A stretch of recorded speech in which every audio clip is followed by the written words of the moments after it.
Mukama yeebazibwe. Olwaliwo tugenda kutunuulira engeri nga 7 z'ogenda okubanga weeyambisaamu omusaayi gwa Yesu okubeera effective mu bulamu bwo. Engeri nga 7 z'osobola okubanga omusaayi gwa Yesu mukwano gwange gukolera eri obulamu bwo. Mabegako nakola vidiyo nga mbalaga emirundi 7 Mukama waffe Yesu gy'ayiwa omusaayi ne kigitegeeza ne mbasuubiza okudda bayigirize how to apply the blood of Jesus. Mangunjo tugende mu kitabo ky'okubikkulirwa essuula 12 olunyiriri ole 10. Bayibuli egamba nabo bamuwangula olw'omusaayi gw'omwana gw'endiga n'olw'ekigambo n'ekigambo ky'okutegeeza kwabwe ne batayagala bulamu bwabwe okutuusa okufa. Now otunuulira ekyawandiikibwa kino kyogera ku musaayi gwa Yesu, naye bwe tukigendako mpola mpola Bayibuli egambye nabo bamuwangula. Baani? Nze naawe abalokole. Olwaki? Olw'omusaayi gw'omwana gw'endiga n'olw'ekigambo. Bintu bibiri biri awo.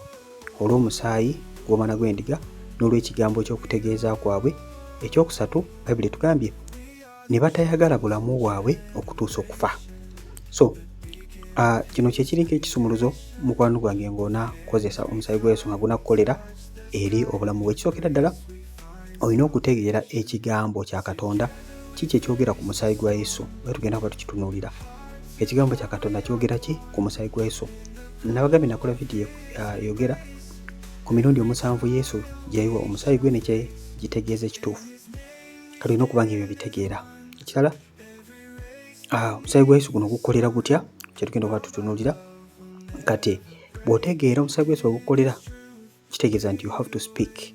Kubanga Bayibuli tugamba bano baawangula ku lw'omusaayi gw'omwana gw'endiga n'ekigambo. Kitegeeza nti tebaawangula buwanguzi lwa musaayi wabula waliwo ekigambo ekyabayamba okubanga bawangula, ate n'ekirala tebayagala bulamu bwabwe okutuusa okufa. Kitegeeza nti waliwo ebirala birina okuba nga okola obanga onakozesa omusaayi gwa Yesu omuli okubanga mukwano gwange obulamu bwo obuwaayo.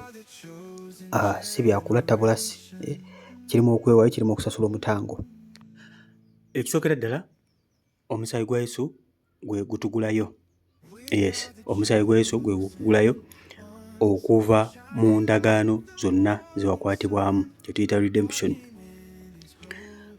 Ndagaano ki ze wakola, ndagaano ki ze wayingiramu mu kumanya, mu butamanya. Abamu twasaddaaka embuzi, twasaddaaka enkoko mu masabo, twakola endagaano n'emizimu.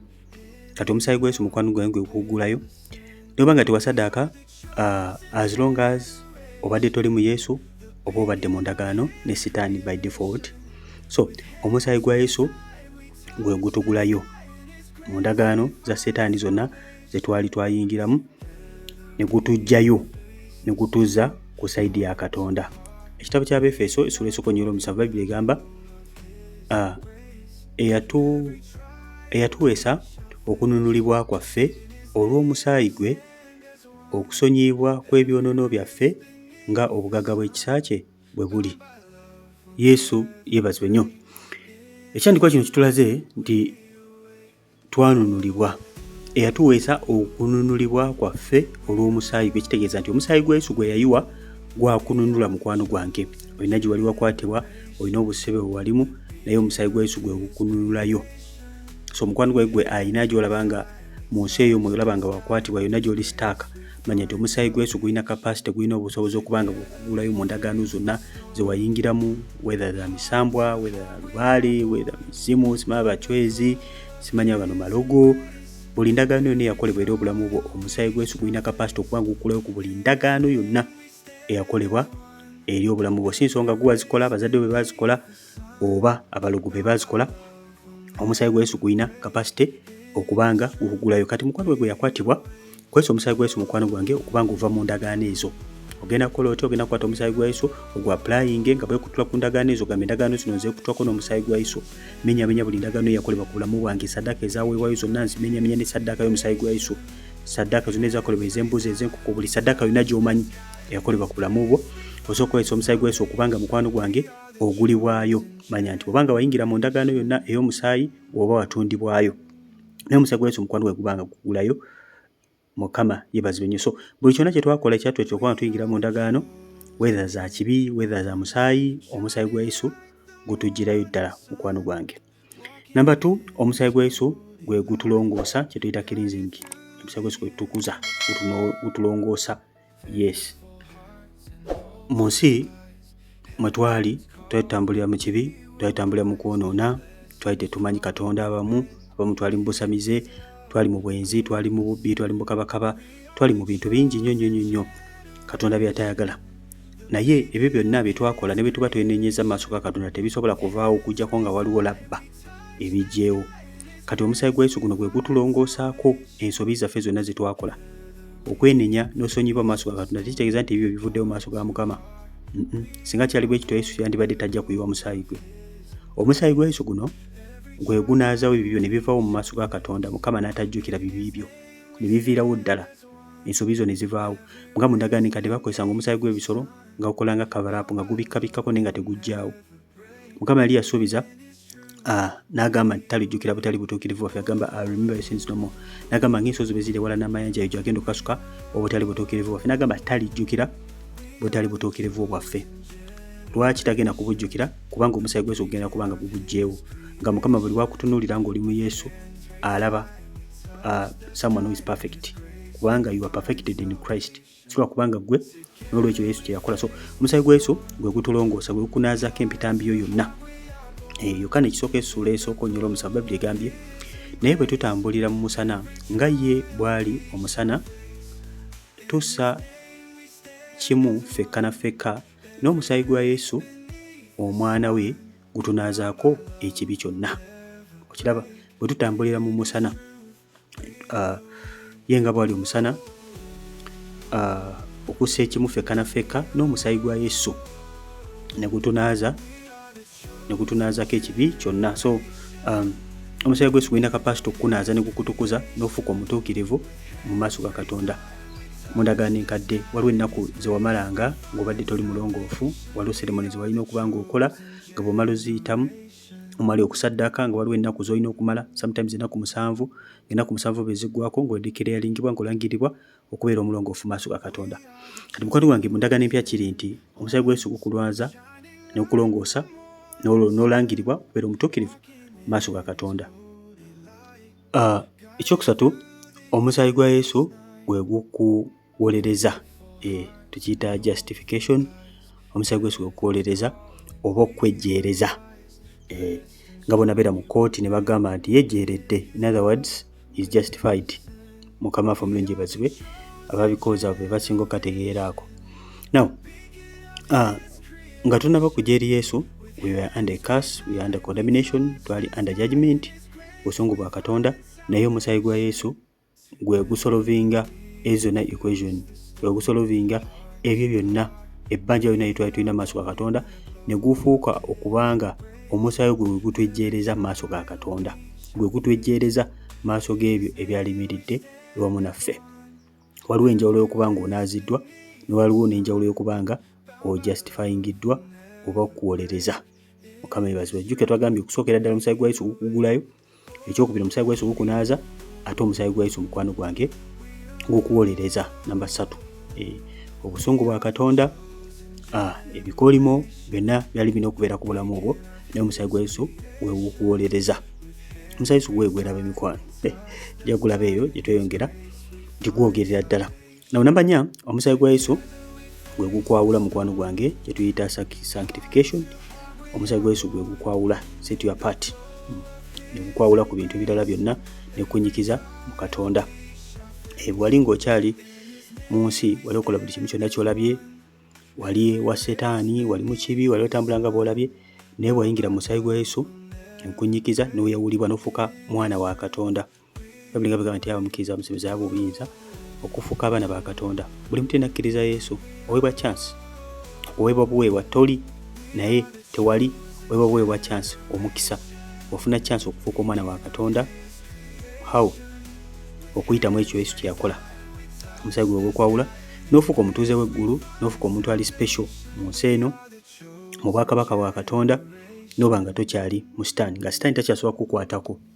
Olw'ensonga oli wa Katonda, you are no longer yourself, you are now a born again. Bayibuli egamba ekyazaalibwa Katonda kiwangula ensi. Kyazaalibwa ddi? Olunaku lwe wasala okukkiriza Mukama waffe Yesu. Wazaalibwa omulundi ogwokubiri, kaakati n'oyawulibwa. Kati omusaayi gwa Yesu ogwo mukwano gwe gukuteekako siiru. Omusaayi gwa Yesu guteekako siiru n'ofuuka wa Katonda, ng'omulabe talina wa kweŋŋanga, omulabe talina wa kukwatako olw'ensonga wayawulibwa olw'omusaayi gwa Yesu. Mu ndagaano enkadde bakozesanga omusaayi okujustifyinga abantu gwa bisolo, naye mu ndagaano empya omusaayi gwa Yesu once for all gujustifyinga abo abayingidde mu ndagaano eno ewamu ne Mukama waffe Yesu. Namba 4, omusaayi gwa Yesu guno mukwano gwe gukuwa. Tugenda ku namba 5. Nabbi omuntu agambye omusaayi gwa Yesu mukwano gwe gukugulayo mu ndagaano zonna. Omusaayi gwa Yesu tugamba gwe kulongoosa, omusaayi gwa Yesu gwe kuwolereza, omusaayi gwa Yesu gwe gukwawula. Namba 5, omusaayi gwa Yesu gukuyamba kubanga oyingira obulamu obutaggwaawo. Okubanga okola ki? Oyingira mu bulamu obutaggwaawo.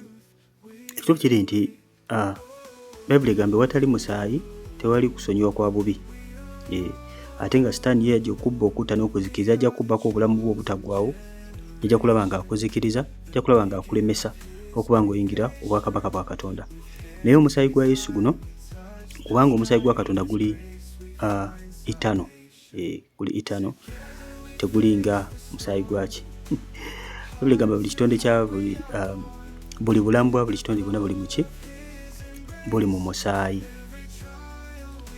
Omusaayi gwa Aberi gwogera mpaka olwaleero era gululuma gukutira obwerere. Ne Bibuli egamba nti omusaayi gwa Yesu gwogera ki? Kisa mu maaso ga Katonda. Yongera eyo ojja kulaba omusaayi gwa Yesu ku namba 6 nti omusaayi gwa Yesu gukola ki? Gwekuwolereza. Ojjako okuba nti omusaayi gwa Yesu guyamba okuyingira obulamu obutaggwaawo. Nawo obulamu obutaggwaawo buli mu bwakabaka bwa Katonda. Ate mu bwakabaka bwa Katonda eyo olina okuyingirayo ng'oli mutuukirivu, ekibi tekisobola kuyingirayo. Kakati ayi mukwano Mukama waffe Yesu yayiwa omusaayi gwe bwe yagenda mu ggulu watukuvu. Bayibuli egamba yayiwa omusaayi gwe kubanga mu ndagaano enkadde kabona yalina okuba nga agenda n'amansira omusaayi omulundi gumu mu mwaka ku ntebe y'ekisa ku lw'ebibi bye n'ebibi by'abaana ba Isirayiri. Naffe Mukama waffe Yesu yayingira once for all watukuvu ku mukono gwa ddyo gwa Katonda, n'ayiwa omusaayi gwe mu maaso ga Katonda olw'okubanga omusaayi ogwo gwagenda okuba nga kuyamba okuwolereze mu maaso ga Katonda osobole okuyingira obulamu butaggwaawo. So olina okuyingira mu Yesu by all means okusobola okuyingira obwakabaka bwa Katonda. Oba toyingidde mu Yesu tolina bw'oyingira. Ogenda kuyingirira wa? Olina kuyingirira mwani? Mu Yesu kubanga watukuvu. Ate Bayibuli egamba omuntu bw'afa agenda n'ebikolwa bye. Katuyagala agenda n'ebikolwa bye, oyagala bireka wano, oyagala va wano ng'omaze okuba ng'owolerezebwa, otuuke eri ng'oli mutuukirivu kubanga ojja kuba ng'oli mu Yesu munda, ng'oli kitundu ku mubiri gwa Kristo nga ye gwe mutwe. So namba 6, omusaayi gwa Yesu tugambye ku namba 5 nti omusaayi gwa Mukama waffe Yesu gwe kuyingiza obulamu obutaggwaawo. Namba 6 ne kuba nga okuwolereza. Mukama yeebazibwe nnyo. Omusaayi gwa Mukama waffe Yesu gwe okuwolereza. Bayibuli egamba mu kitabo kya Bebulaniya Essula 12:24 nti omusaayi gwa Aberi gululuma bululumi. Fact kamba asomerewo. Bebulaniya Essula 12 olunyiriri olwa 24. N'eri Yesu omubaka w'endagaano empya, n'eri omusaayi gw'okumansira ogwogera ebirungi okusinga ogwa Aberi. Omusaayi gw'okumansira ogwogera ebirungi okusinga ogwa Aberi.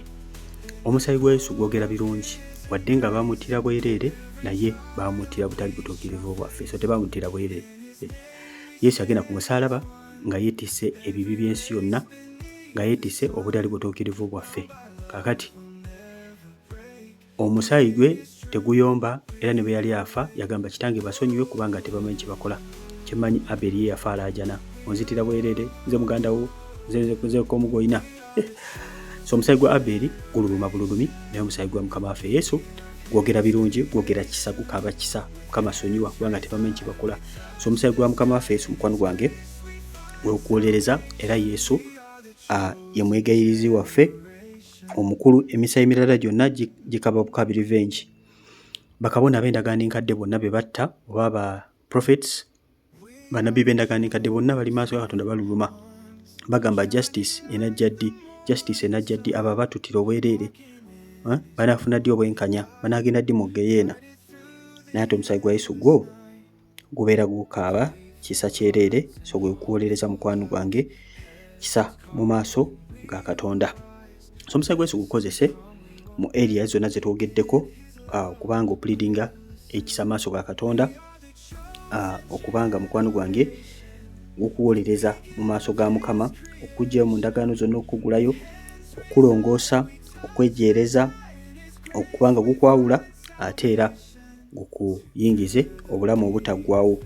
Yes, gugenda kupurifyinga gukwawulire ddala kubanga onaaba otukuziddwa ng'oli mwana wa Katonda. Omusaayi gwa Yesu Kristo gutuyamba okuyingira ewatukuvu ndy'okusembyayo namba 7. Kubanga otunula mu ndagaano enkadde kabona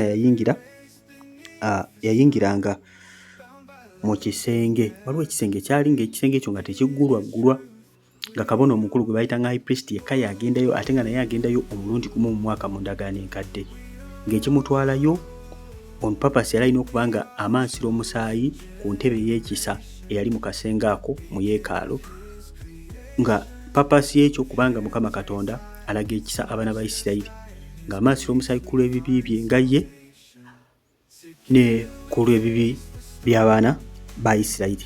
Alina emikolo gy'asookanga okuyitamu egy'okutukuzibwa nga bwakolera ensobi bw'ati bajjayo ki mulambo tewaliwo nkuseyaga mu kaseera ako.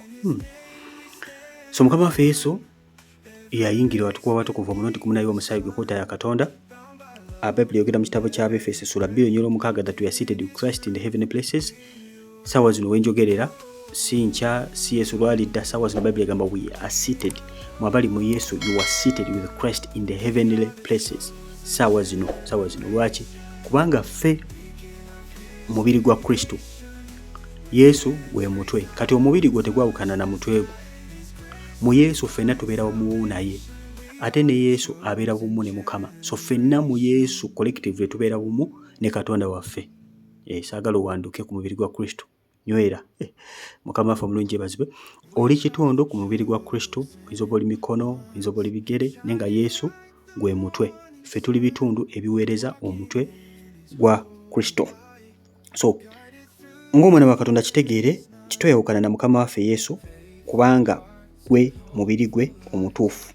Gwe omubiri gwe guba tegwawukana na mutwe gwo kitegeeza nti nawe tweyawukana wamu ne Yesu kujja nga gwe yagadde okweyawulako. Saagala ate obeere ng'okola ebina kuleeta okuba ng'otemwako. Twagala osigale ku mubiri ng'ate oli beneficial ng'oguweereza.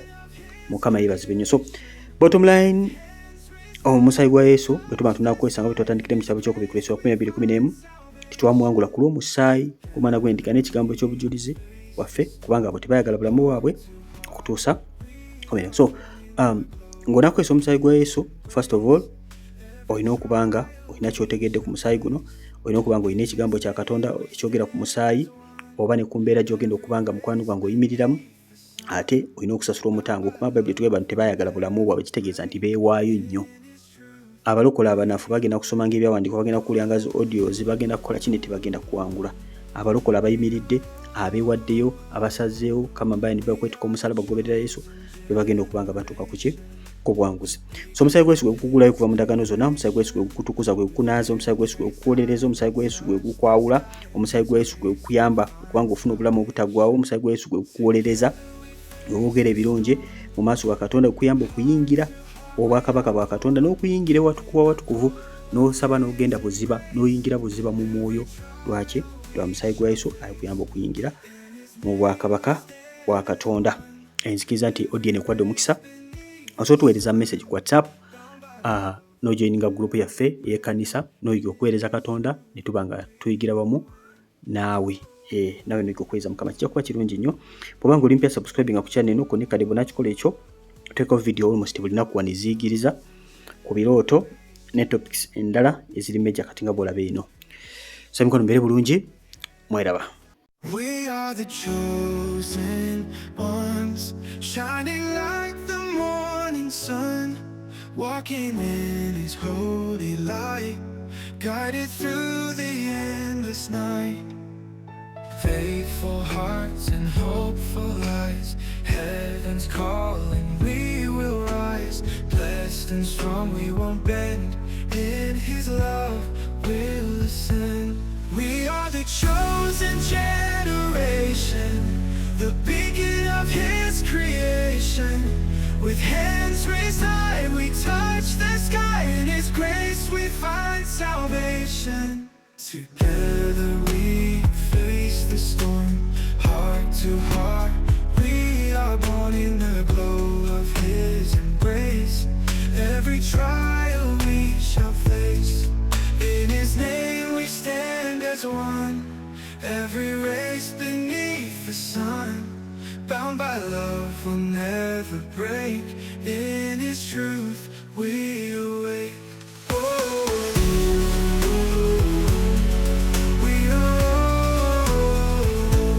We are the chosen generation, the beacon of His creation. With hands raised high, we touch the sky. In His grace we find salvation. Together we face the storm, heart to heart we are born. In the glow of His embrace, every trial we shall face. In His name we stand as one. Every race beneath the sun, bound by love will never break. In His truth we awake.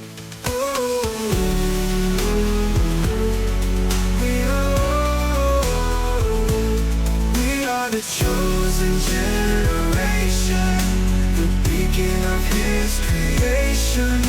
With hands raised high, we touch the sky. In His grace we find salvation. We are the chosen generation.